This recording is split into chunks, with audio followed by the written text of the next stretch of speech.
From advertising to software as a service to data. Across all of our programs and clients, we've seen a 55 to 65% open rate. Getting brands authentically integrated into content performs better than TV advertising.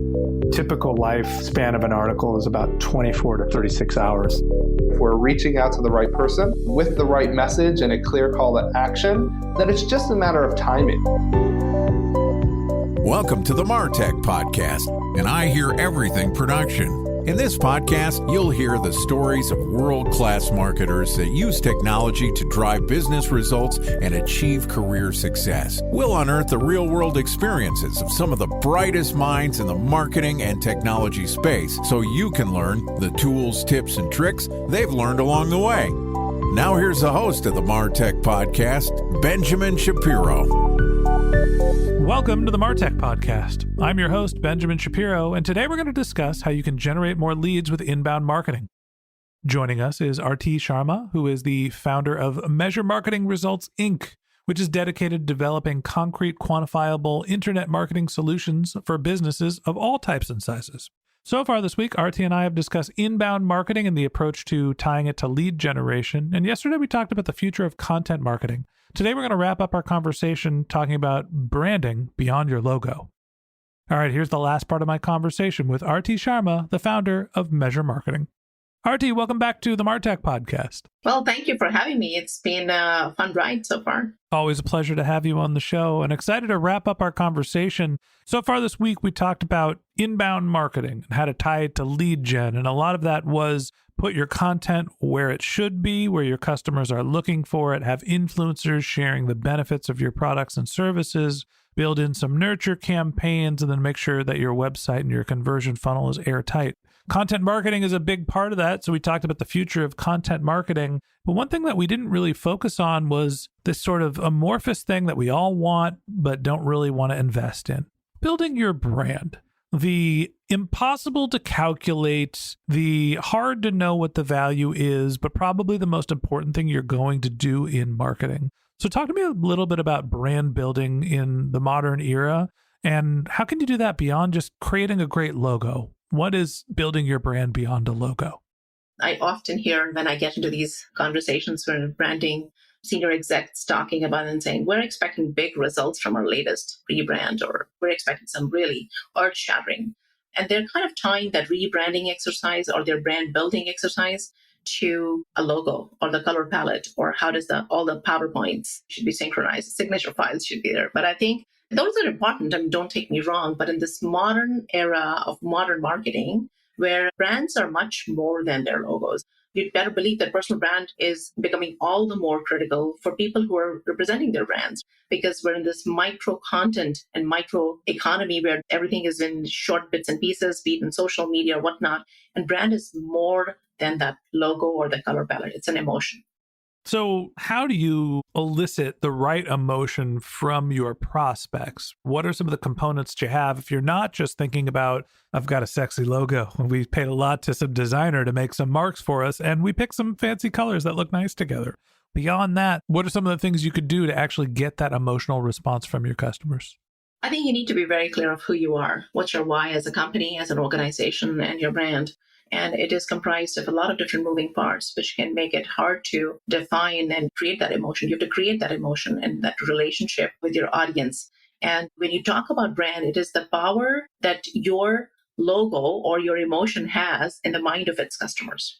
So you need to get into that mindset of your audience to say, this is exactly my brand represents, and they have to connect to that representation. So it's a connection of what you're trying to convey to your audience, and they relate to that. So I think branding strategies are complex to build. Brand building is not easy, and it is all dependent today in this modern marketers era is about relationships. You need that audience engagement, but I think you need that audience relationships. You need that account experience to be overall relational to your brand and your audience. So when your sales team is representing your brand, they're speaking from the same hymn book as your marketing team or your operations team.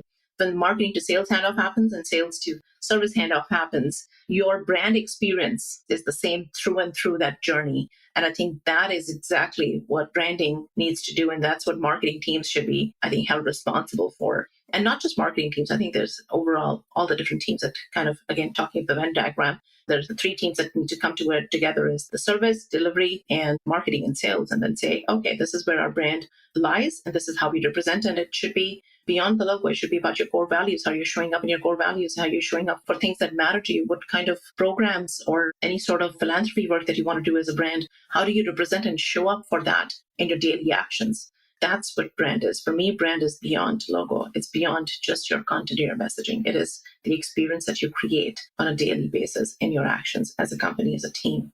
I don't want to go 100% Simon Sinek here, but the thing that sticks out with me is you have to start with why. Why are you doing what you're doing? What's your company's mission? Who are you? What do you stand for? And more, even B2B SaaS brands, engineering brands, widget makers, they're telling more of their story. It's about storytelling. It's about who is behind the company. It's not just these faceless organizations. It is the story behind how the people at an organization got together to serve a common purpose. So talk to me about what some of the ways, if everybody is focusing on storytelling, that you can build your brand so it's not just another one. It's not just another follow-on brand. I have to go back to what you just said. It's about your why, of course, and about what you stand for. But I think sometimes brands that appeal to us as consumers might not necessarily appeal to maybe somebody sitting next to me. So I think I want to go back before I answer your question is that branding that appeals to even the people inside may not necessarily appeal to their target audience. So there's merit to identifying your ideal customers. What do they relate to, where they are? But also holding your own truth and saying, this is our why. Now, who relates to our purpose and how we show up? So to answer your question, how can companies and teams show up for that? If you ask the senior leadership team today in majority of organizations, I'm not saying all, and ask them and say, what are your core values? They probably will not know. I'll be honest, I feel like my company has relatively well articulated points of differentiation. We've got a sexy logo and some really nice colors. I'm not exactly walking around telling people what our core mission is and the purpose of our lives at the company. So I guess I have mixed emotions. I am a marketer. I believe in the storytelling. I believe in understanding your mission. But it's not like that is on the homepage and something that you're articulating to everybody. It's a feeling. Yeah, it's a feeling, and I'm not even going there. I think it's about everybody needs to resonate with it, buy it. So when people are setting that tone for what their core values are, what their mission is, their vision, of course, the leadership and their CEO or chief visionary officer should set that. But I think it should be a collaborative effort. And that's when companies bring that collaboration and setting that up, there's more buy-in from the ground team to live that on a daily basis. So then they show up in those sales meetings and those marketing programs and those marketing conversations and their service delivery conversations with their end customers to show up and create that experience. Otherwise, how would you do that? And then sometimes we talk about it, we train the teams, we bring them on board and they're relating to it, but then there's no consistency or reinforcement. So how does your internal, as an organization, how does your internal measurement rank against how are people showing up to create that experience? So for example, in our company, there are 3 business objectives, customer delight and employee delight. And we've broken down the delight and said, what does that look like? And when we hire people according to those delightful experiences, which are measured through our core values and say, do they carry that or not? All right. So this is the MarTech podcast. Somewhere we've already lost a data-driven marketer saying, what kind of hocus pocus, fluffy marketing stuff are you talking about? So let's bring it back to the data and technology portion of this. When we're thinking about brand, that emotion that we're trying to elicit from our customers, the ability for us to tell our story, to drive a narrative, to have our customers understand not just the what, but the how, the who, and the why. What are the ways that we're evaluating whether we're doing branding successfully? What are some of the metrics you can look at and the technologies you use to evaluate that? Obviously, your growth of your social following. That's a big one. If you're in social media space and you want to kind of see, if people don't like your brand, they don't relate to it, they're obviously not going to be there unless they're like competition. And I think your engagement levels with your brand is measured through your newsletter subscribers, open rates, etc. But also, these are some basic things what I'm talking about. For companies who don't have that in place, many companies may have social medias in place, but they don't have any analytics or nobody looking at those analytics. So I think that's the first we do. The second is looking at your web traffic and saying, people are coming, you're putting all these ad dollars out there to bring traffic in, but people are not staying. Is your story compelling enough? Are you doing a really good job of telling who you are and reaching your audiences with that emotion that your ad brought? And maybe your ad was more emotional or more relatable for them to come to the site, but then their story is not as compelling. And then they're like, what a waste of time. And they bounce off. So I think those are the basic metrics when it comes to technology. Keep that as a priority on your KPI list. Just don't go by what is the demand that marketing has been able to generate. How many leads have you been able to generate? How many accounts have you been in conversations? I think marketing teams need to be talking about these leading indicators of how much engagement has happened, how many people have shared our posts, how many people are actually continuing to talk about it, how much viral impact have we been able to create as a result of our brand stories and micro moments that we've created through our content. That's what is being measured. Your brand is the non-scientific part of marketing. It's the way that people feel. Well, you want to know how to track that? You track all the other stuff first. I know how much performance marketing is driving into my funnel. I know how much our affiliates are driving. I know how much SEO traffic we're getting. And there's this big bucket of other stuff that I can't figure out why it's there or how they got there. That's your brand. That's it. It's all of the other stuff. That is true. It is all the other stuff which doesn't even make it to the KPI list in the board meeting. I think that needs to be put up there. All right, your brand, tracking the untrackable. And that wraps up this episode of the MarTech Podcast.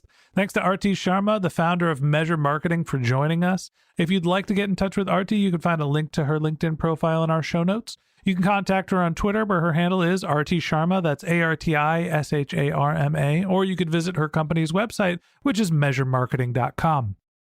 Just one more link in our show notes I'd like to tell you about. If you didn't have a chance to take notes while you were listening to this podcast, head over to martechpod.com, where we have summaries of all of our episodes and contact information for our guests. You can also subscribe to our weekly newsletter, and you can even send us your topic suggestions or your marketing questions, which we'll answer live on our show. Of course, you can always reach out on social media. Our handle is martechpod, MARTECHPOD, on LinkedIn, Twitter, Instagram, and Facebook, or you can contact me directly. My handle is Ben J. Shap, BENJSHAP.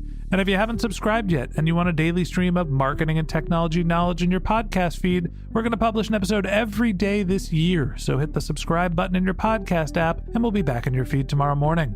All right, that's it for today. But until next time, my advice is to just focus on keeping your customers happy.